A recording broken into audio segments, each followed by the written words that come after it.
we take for the kaya kasa share mo say information ɛwɔ nipa ho ɛwɔ internet so no nkurɔfoɔ bɛtumi afa de ayɛ nneɛma bebree ɛnyɛ nea ebia ɛwɔ Happy FM obi di ne nsa akɔka nko ara na nipa bɔnifoɔ bɛtumi afa na ɔmo de ayɛ nneɛma.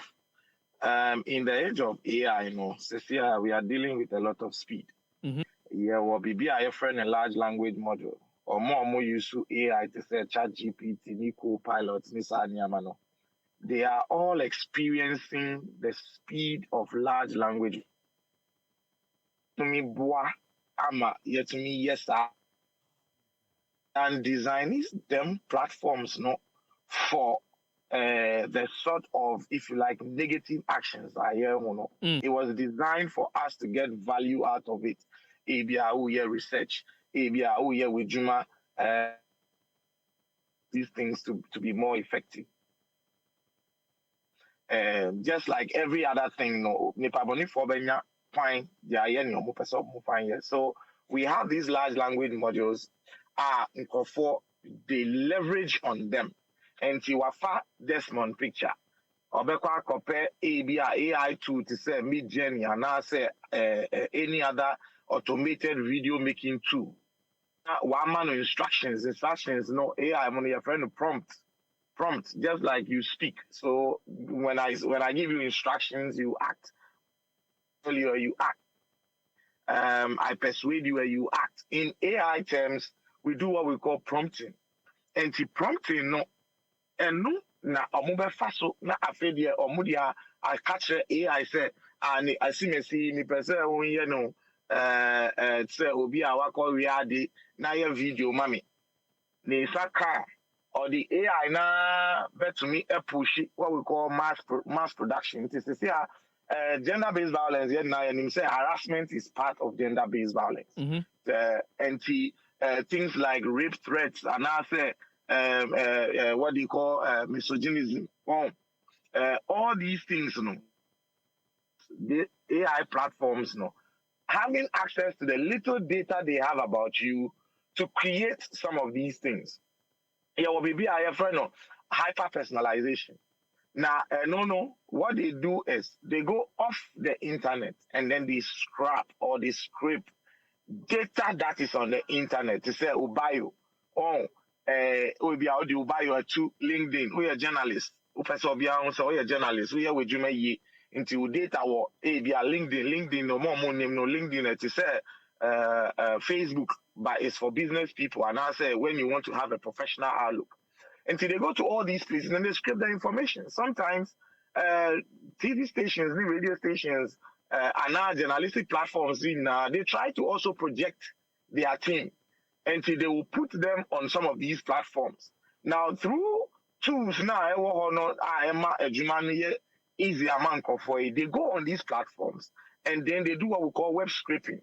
They scrape the data and then they will come and make public posts out of it, skewing the data, information disorder. They will skew the data so that, they will be able to use it to generate them abuse. So sometimes they know a little about your family because of Instagram interactions. They know your ethnicity because of your interactions on Facebook. In school, sometimes they know your political affiliation. When they do these things, they put them together, and the intention is to be able to create fear, like you said in your preamble, to create fear. And then also to push you to the extent that you self censor.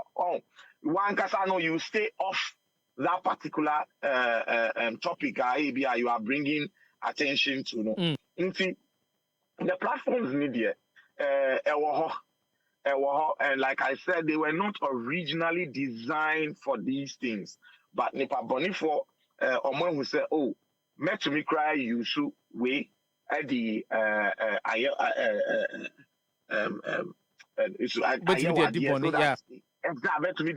thank you. So that you stay off the news. And right now it is also gender-based violence because they are targeting a lot of women who have very critical voices out there. yes, there are a few scenarios I will say I can't in them, and so, but the larger majority, is women, and they all from showing deep fake rape videos. Some of them even create the videos. No, not they are called extortion. It's like, yes, why a video, no, and but you don't want the video out there to embarrass yourself. Then they will be demanding money from you, so they can take it off, or so they don't push it out there. Now, what is a journalist without any reputation? Mm-hmm. So they also leverage on that reputational harm. No, on him say you don't want your reputation tarnished.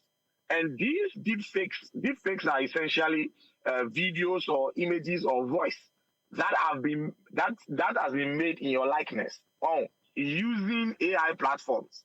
And the voice, we need videos. Videos. It is not you, but then it looks like you. The reality is that when somebody sees it at first glance, or do you say, and it is at that point that a lot of people do not that reputational harm, so they try to stay away, and they use the psychology of it to also create coercion. And the gender-based violence through AI or it's a very, very big issue. We need to take attention to. Council, but it's quite strange because say share a data from UNESCO. They are saying say you fight journalists who don't know a man member, just as you mentioned. A mudu don't want a man about 75% of your journalists are targeted by the use of these AI generated content. How? Why do you think that is the case? Hello, Council. Yes, I lost you on the last. Now, okay. Say, based on data from UNESCO, other sources, they are saying say about 75% of journalists are saying say they have been targeted with some of these deep fake content against you. Why do you think that is the case? So first of all, society is still society. I'm a firm believer. Say technology only comes to exacerbate who we are already. If you are going to use technology to commit crime, society has a higher rate of crime, and technology is only coming in to make it easier for them. Having said that, we are already in a society globally where it is easier to go after women. We have always done things such that women are more affected negatively than men. So, them cultural and social settings that we have created against women, even in conventional gender-based violence, women are still more than men. So, you have a situation where bias and discrimination against women in terms of some of these activities that comes out of society. Now, if the question, for instance, the content is more about women, the issue is that this data that we are talking about now, access to information that we are talking about, everybody has it there, both men and women. But the thing is, gender-based violence is already largely against women. So when you do the statistics, whether you are only looking at just journalists, you have more women in GBV than men. If you look at it from maybe an African context statistics, you have more women than men. If you go to Europe and you look at the statistics, you have more women than men. So traditionally, you have more women than men having these GBV incidents. It is the same thing that we have just transposed on the technological front, making it easier for us to go after women, because then again, when you are using technology, it's really difficult for people to come and find who you are or who created these things. Sometimes it takes us a lot of time to do what we call attribution, to find out, say, them video, the first time it was posted came from these accounts, and this account is set up by this email. And if maybe you sent a production order to a obi to say Google now information about who owns that email, then now you will know say okay, or you or what email you or no na or create a social media account. And the first time that such a GBV in sense video was made, it was posted on that platform, so that person can then be arrested and then investigation into it. So even if they didn't create it, they would have to show where they got it, and then you have to now do more like a chain reaction until you find out where the source is. And I friend attribution, and it's not that easy. Sometimes it's very easy because people are bold to go after others. But when it is crafted and well managed and staged, it's very difficult for you to even find out where it started from. And like I said, women have already become vulnerable by the nature of our society, and we've been fighting it for decades now. Right from Beijing conference, what women can do, men can do. It's been there. We've been trying to have this conversation over and over again. So it is not because technology came. That's why Mabebre was statistics. No, it's because society already discriminates and creates situations where women are largely disadvantaged than men. So now technology is exposing that further. But when you were talking about it, some have to be specific on this one because again, Oshe, the forms are those who perpetrate that issue against a Maho 96 to 99% deep fakes. They focus on non-consensual pornography of women. I mean, why that? Is it that easy? So bet me enya platforms to do that and share. And I said the India. Oh, yeah. So it's two things. It's two things. Like I said, AI has come to stay. AI is a very, very powerful invention. These videos that you are talking about, it's easy to do them with AI. Very easy. You just need the images of the person. You just need what I call the prompt, which I explained earlier, and then you prompt the AI with the images and tell the AI, well, I need videos with these faces on it, engage in a sexual act. Now, that's it. That's it. And then the system will generate it for you. So access to getting these sort of curated videos which are explicit and sexually looking it's easy to do because of the technology involved. The other side of it is it's more embarrassing to the women when such content is out there. So that reputational harm, which is leverage on harassment, it's more towards women. So you have two factors at play. One is the fact that the technology is easily accessible for use, and then the other is the fact that these sort of sexually oriented pictures or videos, they are more embarrassing to women and create some sort of reputational harm on them. I mean, imagine you trying to say this is not me. I mean, by the time you are done, the harm would have been caused already, even if people get to know, say, oh, it's AI generated, and the harm would have gone already. So the bad actors, Nipa Boni F1, they know exactly what they are doing, and that's why some of these things have become concerns to a lot of countries, where now they are even coming up with laws for mis and disinformation. They are coming up with laws which is strengthening cases on issues on defamation. People are also coming up with a lot of infrastructure for law enforcement to be able to investigate some of these things and prosecute persons. So yes, it's easy. One, because of the technology involved. The favorite.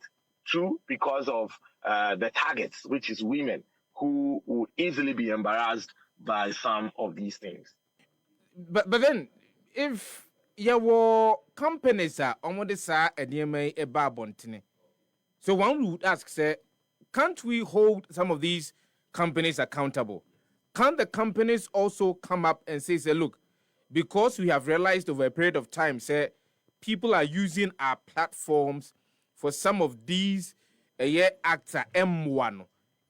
We are putting in place a specific measure Say A, obi use platform A to generate such a content, tarnish the reputation of a female journalist. It is watermarked. Into you bet me who say, okay, it is coming from company A, and so company A must be sanctioned. And that's what nipa no ye no. Yema company no no a free platform. So can we do that to reduce the rate of obviously technology? How do I even use a brofono? Technology. For a harassing journalist to be specific on the internet. I totally agree with recommendation now, Wamano. In fact, it is called platform accountability, and that goes hand in hand with what we call intermediary liability. Now, even in the US and also Ghana, intermediary liability, we have something we call mere conduit. Mere conduit is explained in law as where the platform owner is not directly involved with the modification of the content, and that all that they provide is a platform, then they are just a mere conduit. And that platform is for, if you like, transmission or storage or dissemination. Mm-hmm. And when you expand that definition in law, and in our case is under our Electronic Transactions Act, when you try to spread it out, Ubehu said it will not make a lot of the platforms liable because they will not directly be involved as the case may be. They would have provided you a platform. It's like saying that because I made a phone call and defrauded somebody, telecom company A or B should be involved.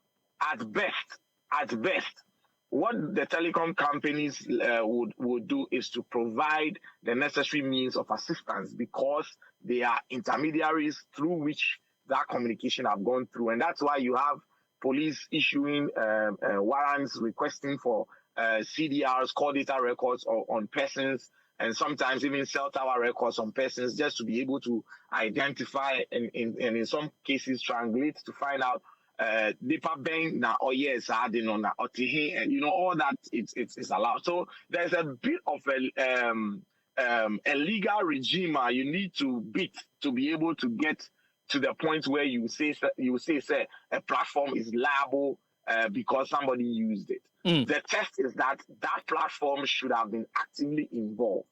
But then we are moving a little bit from there.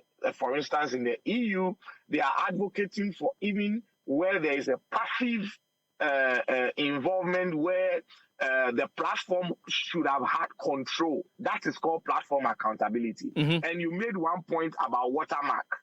Mm-hmm. Now, this is where tech policy conversations become very important to people like us. If you have a tech policy lead or regulators, these are things they should be concerned about, in the sense that they must have more of safeguard policy regimes.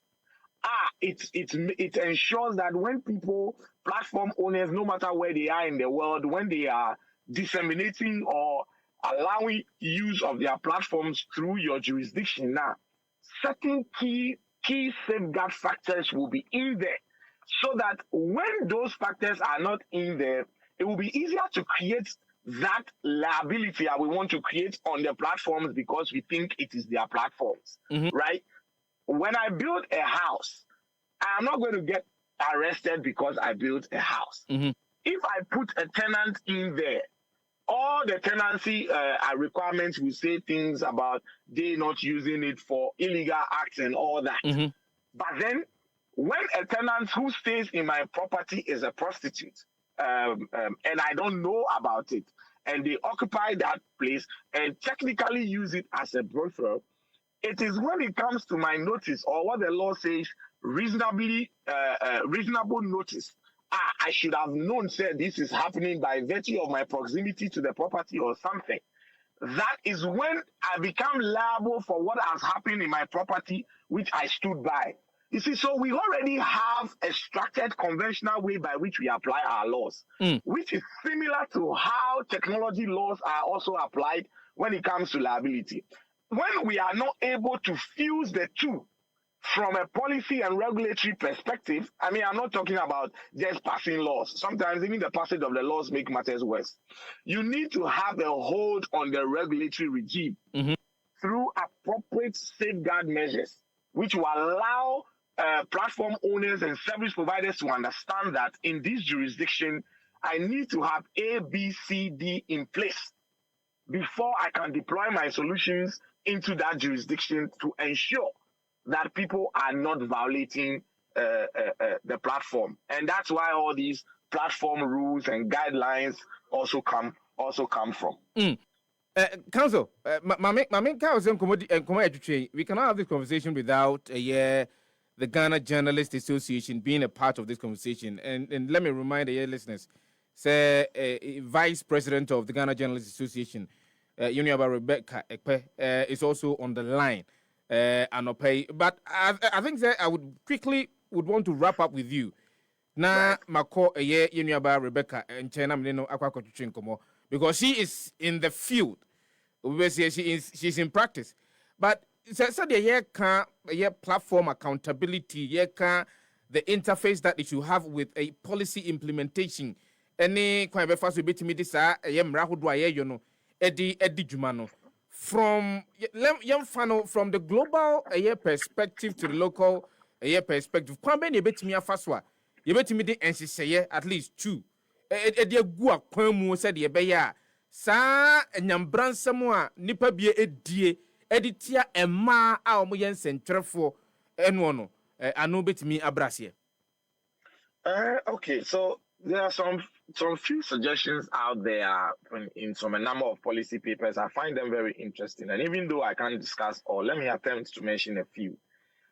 They've come up with something they call pre-bank profile kit, where they are saying, say, journalists should have, what they call verified clean headshot packs, which is what they are supposed to use for their professional work. And then in such a scenario, journalists should watermark some of these originals, so that it becomes much more easier to, if you like, track the use of it, and also create some sort of challenge for AI modules when it comes to using some of these images. I agree to it to the extent that if it is new incoming or new platform usage now, it would work. But journalists have lived their life for years, and most of them have images about them all over the place already. So maybe over time, this suggestion would, of course, that is why it's a policy paper. This suggestion may work. But one thing that I found interesting, which I thought we can also look at, is one paper that suggested, abusers or likely abusers, there should be like a database, law enforcement database of these people, and some sort of digital footprint investigation should be done about them, because then it's just like when you are trying to deal with sex offenders or child pedophiles. You have them there, and it's a way of deterrent, because when something happens, that's where you go first. Again, jurisdictionally, that sounds like a brilliant idea, but the limitation to that is the fact that these things can happen. I mean, touch wood, I can hire mercenaries to do the job for me, and they don't need to be in Ghana.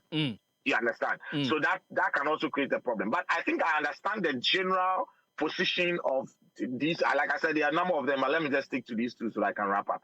I understand the general position of the prevention and resilience direction that is being suggested towards trying to curb some of these things. But I think that we can also look at local ways by which we can handle some of these matters, because, like I said, you can get people outside jurisdiction to perpetrate some of these crimes, and so platform accountability, for me, is the most important. They should probably go beyond X, Meta, TikTok, YouTube. All of them has come, with some sort of, I won't say content policing, but some sort of mechanism that allows easy reporting for some of these things.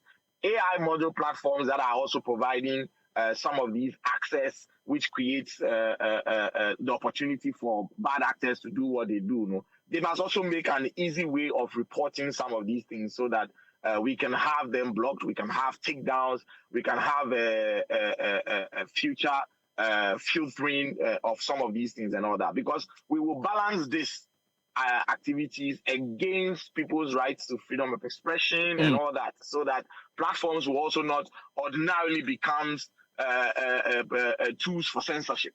So that's where the challenge is. Just a fine balance of trying to make sure we protect journalists, we protect our females or our ladies against gender-based violence, and then we still provide technology for productive use.